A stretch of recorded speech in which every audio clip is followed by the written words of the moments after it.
Kabanata 126. Para kay Madam Vanderbilt, laging nauuna ang mga benepisyo.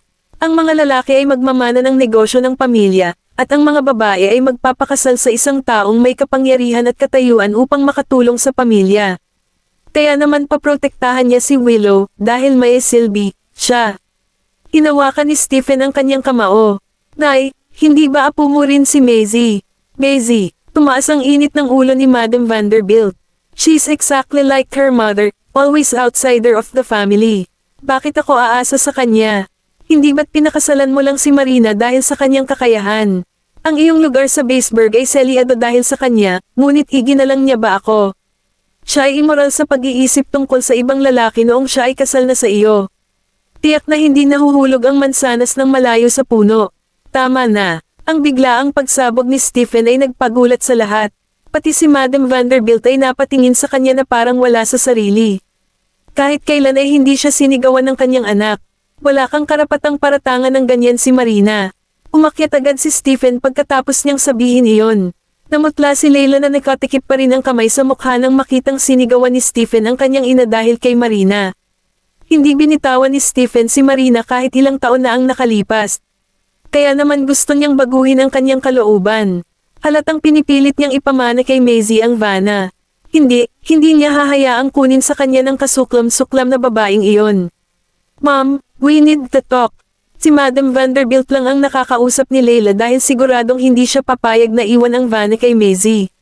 Nang ipost ng explanation video ni Pearl, maraming netizens ang nakiramay sa kanya. Mula sa kanyang mga bastos na aksyon hanggang sa panloloko, at sa mga pahayag ng ilang taong sangkot, lahat ng pagkakamali ay nakaturo sa salarin, si Willow. Maging ang People's Daily of Baseburg ay gumawa ng pahayag na sumusuporta kay Pearl, na hindi direktang pinapuna ang mga aksyon ni Willow at sinasabi na dapat mawala ang kanyang katayuan bilang isang kilalang taga-disenyo ng hiyas.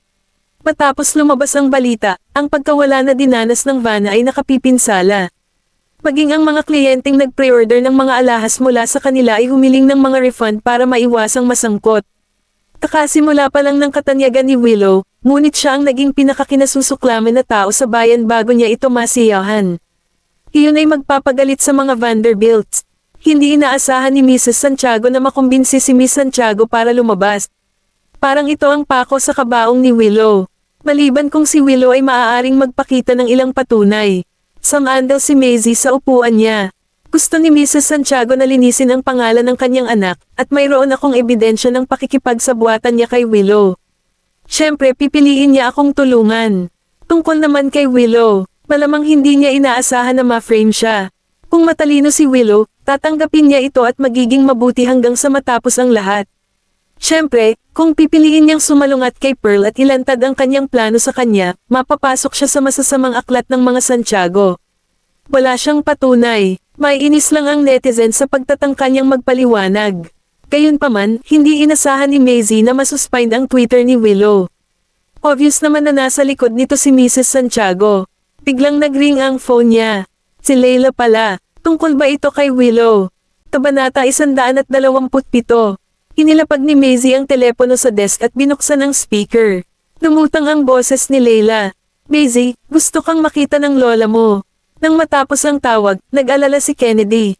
Sa tingin mo ba gusto kang makita ni Madam Vanderbilt dahil may plano sila? Gusto mo bang sumama ako sa'yo? Napangiti si Maisie. Hindi na, Tio Kennedy. Maraming dapat gawin sa studio. Hindi masyadong magiging problema sina Madam Vanderbilt at Leila. Dumating si Maisie sa Sunrise Restaurant. Kakaiba na hindi siya hiniling ni na Madam Vanderbilt at Leila na bumalik sa Vanderbilt Manor ngunit gusto siyang makita dito. Ano kaya ang dahilan? Nakita niya sina Madam Vanderbilt at Leila na nakaupo sa likod ng mesa nang makapasok siya sa silid. Lola, gusto mo ba akong makita? Si Madam Vanderbilt ay hindi natuwa sa lahat, nang makitang si Maisie ay hindi nagpapakita ng kanyang paggalang at may malamig na ugali. Nabalitaan ko na inilipat ng iyong ama ang pagmamay-ari ng Vanna sa iyo. Natigilan si Maisie, curious. Bakit hindi ko alam ang tungkol doon? Hindi ba kay Willow ang Vanna ngayon? Tumingin siya kay Leila habang sumasagot. Natahimik si Leila at tinignan siya ng masalimuot na tingin. May pahiwatig ba ng sama ng loob? Napamura si Madam Vanderbilt at sinabing, kahit na ang Vanna ay isang kumpanyang itinatag ng iyong ina, ito ay nasa ilalim ng mga Vanderbilts ngayon. Ito ay sa amin. Babae ka lang. Magpapakasal ka balang araw, at ang Vanna ay wala sa iyong negosyo. Hindi ako papayag kung binago ng tatay mo ang kalooban niya para manahin mo.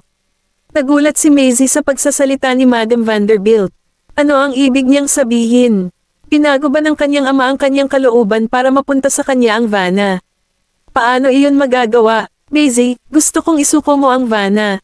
Parang inuutusan ni Madam Vanderbilt si Maisie na pakawalan ng Vanna. Nagdilim ang mga mata ni Maisie. Lola, nirerespeto kita pero huwag mong kalimutan na kahit na ang Vanna ay kabilang sa mga Vanderbilt, wala rin itong kinalaman sa iyo. Pag-aari na ang Vanna ng kanyang ama. Magiging makatwiran para sa kanya na magpasya kung kanino ito napunta. Ang kanyang lola, si Madam Vanderbilt, ay walang kapangyarihan dito. Wala siyang karapatang hilingin na isuko niya ang Vanna. I'm the Vanderbilt's elder. Nagtaas ng boses si Madam Vanderbilt. Hindi mahalaga, wala ka pa ring karapatan. Si Maisie ay hindi nagpakita ng anumang awa, at ang kanyang saloobin ay malinaw na hindi siya susuko. Hinampis ni Madam Vanderbilt ang mesa. Maaari mong ipasa ang Vanna sa aking patay na katawan. Hindi inaasahan ni Leila na si Madam Vanderbilt ay magiging ganoon ka-work up, ngunit may naalala siya sa sinabi nito. Gusto lang ni Madam Vanderbilt ang Vanna. Hindi niya ito ibibigay kay Maisie o Willow. Ginagamit lang siya ni Leila para itulak si Maisie pabalik. Nang sumuko si Maisie, at nang pumanaw na ang matandang babae, ang Vanna ay magiging sa anak niya. Nagkatitigan sina Maisie at Madam Vanderbilt, magkadikit ang kanilang mga labi. Pinagbabantaan mo ako ng iyong kamatayan. Pero bakit sa tingin mo maaapektuhan ako sa pagpanaw mo? Katulad mo talaga ang iyong ina. Sarcastic na sabi ni Madam Vanderbilt, halatang hindi nasisiyahan sa ganitong ugali. Lumungkot ang mukha ni Maisie. Sayang, masyadong maagang pumanaw ang nanay ko, kung hindi, baka napasabog ka lang niya. Maisie, ganyan ka ba makipag-usap sa mga nakatatanda mo? Ang galit ni Madam Vanderbilt ay nasa tuktok nito. Muntik na siyang maghagis ng mangkok sa mesa, ngunit nagpigil siya nang maalala niyang wala siya sa bahay. Kabanata 128. I'll treat my elders how they treat me. Kahit kailan hindi mo ako tinuring na apo mula pa noong bata ako. Bakit sa tingin mo dapat akong maging mabait? Hindi pa siya nakita o dinala ni Madam Vanderbilt mula nang siya ay ipanganak dahil lamang siya ay isang babae. Bata pa siya noon at hindi niya gaanong naiintindihan noon. Uuwi pa rin siya para sa Thanksgiving kasama ang kanyang mga magulang. Gayunpaman, nakita at naalala niya kung paano tretuhin ni Madam Vanderbilt ang kanyang ina. Naging kalmado si Marina at walang pakialam kay Madam Vanderbilt.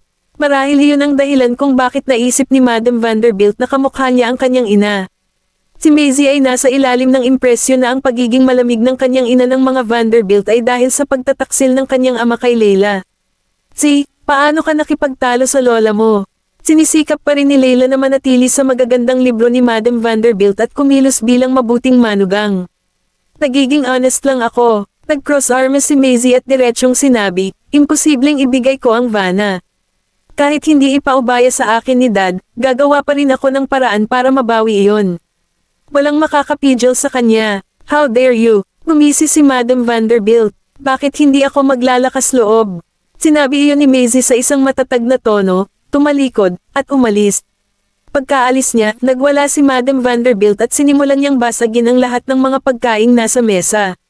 Nagulat si Leila ngunit sinubukan siyang aliwin. Ina, huwag kang magalit. Gagawa tayo ng paraan para ayusin siya. Natahimik si Madam Vanderbilt matapos marinig ang sinabi nito. Kadugo talaga ni Marina ang babaeng ito. Tama ka. Gagawa tayo ng paraan para ayusin siya. Lumabas si Maisie sa restaurant, pero bigla siyang huminto sa car park, tumalikod, at tumingin sa isang Porsche na malandi ang kulay. Napatingin siya sa plaka. Diba kotse ni Riley yon? Gustong-gusto ni Riley ang mga kotseng matingkad ang kulay, pula, lila, at kung minsan ay pinapalitan din niya ang mga ito ng berde. Kinuha ni Maisie ang kanyang telepono at tinawagan si Riley, at agad itong kinuha. Ano ang nangyayari? Nasa Sunrise ka ba? Natigilan si Riley. Hininaan niya ang boses niya. Paano mo nalaman? Nakita ko ang kotse mo. Bakit ka bumubulong? Makikipagkita ka ba sa lalaki? Hindi. Ako. Miss Hill. Pwede tayong mag-usap sa ibang araw kung busy ka. Hindi ako. Hindi na kailangang ipagpaliban ito. Tawa ng tawa si Riley sa lalaking nakaupo sa tapat niya at mamulong sa telepono. I'll explain later. Binaba niya ang tawag. Tumayo si Maisie. Boses ng lalaki. Ang babaeng ito. Napilitan ba siyang makipag-blind date ulit na gawa ng kanyang ama? Sa Black Gold Group, lumabas si Nolan sa elevator. Bago pa makapag-react si Quincy, may nabanggang si Nolan, pero nang tingnan niyang mabuti, babae pala iyon. Hindi naman pinansin ni Maisie. Masyado siyang mabilis na naglalakad at hindi niya ito nakita, kaya't pumasok siya. Hihingi sana siya ng tawad, ngunit nang makita niyang si Nolan iyon ay wala na siyang gana. Nang makita siyang naglalakad palayo nang makita niyang siya iyon, kumunat ang noo ni Nolan, inilabas ang braso, at hinaranggan siya. Nagpapanggap ba tayong mga estranghero? Laminggalinga si Maisie sa paligid at nagngangalit ang mga ngipin. Mr. Goldman, ito ang pangunahing bulwagan. Maraming tao sa paligid. Di sinaabala ang mga taong papasok at alis, at nakaharang silang dalawa sa entrance ng elevator. Ang pagkakakilanlan ni Nolan ay nangangahulugang nasa ilalim sila ng spotlight. Paminsan-minsan ay tumitingin ang mga tao. Kabanata 129. Pinaikit ni Nolan ang kanyang mga mata. Anong kinakatakutan mo? Alam ng lahat na pagmamay-ari kita. Isinaad niya ito sa publiko, kaya hindi posibleng hindi nila alam. Itinulak ni Maisie ang kanyang kamay at buong pagmamalaki na sinabi, maaari mo bang ipakita sa akin ng kaunting paggalang, pakiusap. Ayaw niyang maglakad-lakad bilang babi ni Mr. Goldman. Nagdilim ang mga mata ni Nolan. Hindi niya talaga iniisip ang iniisip ng mga tao. Parang ayaw niyang magpakita ng pagmamahal sa harap ng lahat. Bakit siya nahihiya sa kanya? Napansin ni Maisie ang bigat ng braso at ang pagiging possessive na nagmumula sa mga mata nito, kaya nagsimulang tumibok ang puso niya. Sino ang nakakaalam kung hahalikan siya ng lalaking ito sa harap ng karamihan para lang ipakita sa kanila na kanya siya? Hindi iyon magiging perpekto. Pinago niya ang kanyang saloobin mula sa pagiging mapagmataas tungo sa pagiging mahiyain, kahit na medyo mahinahon, at mamulong, nasa publiko tayo. Maaari mo bang hayaan akong magmukhang kagalang-galang? Tumigil si Nolan. Akala niya ay ayaw nitong makipag-close sa kanya in public, pero gusto pala nitong magmukhang kagalang-galang. Sige, papayag ako dyan. Binitawan siya. Natigilan si Quincy. Ganoon ba kadaling kumbansihin si Mr. Goldman? Nakahinga si Maisie. Nang malapit na siyang umalis, may naalala siya. Kaya, lumingon siya at nagtanong, nga pala, hindi mo ba inimbestigahan kung nalink ang nanay ko kay Erwin? May nahanap ka ba? Kanina pa niya iyon iniisip. Hindi sinabi ni Erwin sa kanya, hindi pa raw ito ang tamang oras, pero gusto pa rin niyang malaman ang tungkol sa kanyang ina. Dahil sinimulang tingnan ito ni Nolan, maaaring may natutunan siya. Unti-unting mamuka ang masikip na labi ni Nolan nang makita kung gaano niya kagustang malaman. Puntahan mo ako sa opisina ko mamayang hapon. Nang sumapit ang hapon, pumunta si Maisie sa kanyang opisina. Pagkatapos kumatok at humingi ng permiso na makapasok, binuksan niya ang pinto at nakita si Nolan na naka-cross-legged sa sopa, isinara ang dokumentong hawak niya. Tumangala siya sa kanya. Ang gwapong mukha na iyon, ang kanyang manipis na labi ay pinagdikit sa isang magandang tuwid na linya. Napaiwas ng tingin si Maisie. Masyadong maganda ang lalaking ito. Hindi lang siya maganda, isa rin siyang gangster na nakasot. Nang maalala ang nakita niya noong araw na iyon, namula siya. Nang magtama ang mga mata niya kay Nolan, nagkunwaring umubo si Maisie at nagkunwaring mahinahong naglakad palapit sa kanya. May nahanap ka ba? Ipinasa ni Nolan sa kanya ang dokumentong hawak nito. Kinuha ni Maisie ang dokumento at umupo para basahin ito. Marina de Arma. Ang kanyang ina ay mula sa de Arma. Bakit niya ito binago? Nanatili ang tingin ni Nolan sa kanya. Baka sa ekspresyon niya na wala siyang alam sa nakaraan ng kanyang ina. Iyon ay nangangahulugan na walang sino man sa pamilyang Vanderbilt, kasama ka, ang nakakaalam. Kung nalaman ng mga Vanderbilt na ang asawa ni Stephen ay si Marina de Arma, ikakalat nila ang balita sa malayo at malawak na lugar. Tumag-anak sila ng mga Maharlika, kung tutuusin. Dahan-daang sinabi ni Maisie, hindi ko alam. Ngunit ano ang kinalaman nito sa pangalan ng kanyang pamilya? Pinuksan ni Nolan ang kanyang laptop at ipinakita sa kanya ang isang pahina. Nakita ni Maisie ang larawan sa file.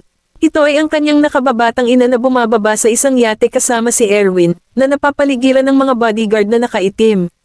Si Tio Erwin at ang nanay ko, hindi pwede. May relasyon ba sina Mama at Tio Erwin? Biglang lumitaw si Nolan na nakaupo sa tabi niya at tahimik na sinabi, tumingin ka ng malapitan. Kabanata 130. Tiningnang mabuti ni Maisie ang larawan at napagtanto niyang magkasunod na naglalakad si Erwin at ang kanyang ina, o sa halip, nakatayo ito sa gilid sa likuran niya. Gayunpaman, tila sila ay nakatayo sa isang hilera dahil sa anggulo. Kung magkasintahan sila, mas magiging intimate sila, ngunit hindi nagpakita ng anumang senyales o intimacy si Erwin at ang kanyang ina. Mukhang may respeto si Erwin sa kanya. Sino ang nanay niya kay Erwin? Biglang isinara ang laptop. Napalingon si Maisie sa lalaking katabi niya na medyo nagulat. Iyon lang ang nahanap mo. Iyon na yon. Nakapatong ang mahabang braso ni Nolan sa likod ng sopa, sa likod kung saan siya nakaupo. Samandal siya. Halikan mo ako, at sasabihin ko sa iyo. Hindi bale na. Aalamin ko na lang ng sarili ko. Tatayo na si Maisie para umalis nang hilahin siya ni Nolan sa kanyang mga bisig. Umupo siya sa kandanggan niya. Hindi magandang posisyon iyon. Nolan, dahil lang sa opisina mo ito ay hindi ibig sabihin na maaari mong, mahinang itinulak siya ni Maisie, ngunit mahigpit niya itong hinawakan sa dibdib na walang bakas ng pagpapakawala. Nang makita niyang namula siya sa galit, bahagyang nagtaas siya ng kilay. Ano ang sinusubukan mong gawin? Pakawalan mo ako. Nagngangalit ang mga ngipin ni Maisie. Halikan mo ako. Si Nolan ay medyo isang turok na sinusubukang samantalahin siya. Hindi ko. Kung ganoon ay hahalikan kita. Hindi siya binigyan ng pagkakataon ng lalaki na magsalita. Sinakop siya ng malamig na labi nito, at nasa likod ng ulo niya ang kamay nito na para bang sinusubukan siyang kainin. Nagsimulang mag-alab ang apoy sa kanyang mga mata. Nag-aalala si Maisie, ngunit napakasarap ng halik niya. Hingal na siya, pero tuluyan na siyang nawala ng kapit. Hindi man lang siya marunong magpumiglas, kaya hinayaan na lang niya itong pumalit. Nagtagal ang kanyang halik bago siya tuluyang binitawan. Sa wakas ay nakahinga na si Maisie, ngunit sa kanyang puso, tumutunog ang kanyang mga alarma. Alam niyang kung magpapatuloy ito, lalamunan siya ng buo. Maaari mo bang sabihin sa akin ngayon? Iniba niya ang usapan. Pinasadahan ni Nolan ang kanyang daliri sa gilid ng kanyang mga labi, at pagkatapos ay lumipat ang kanyang mga mata.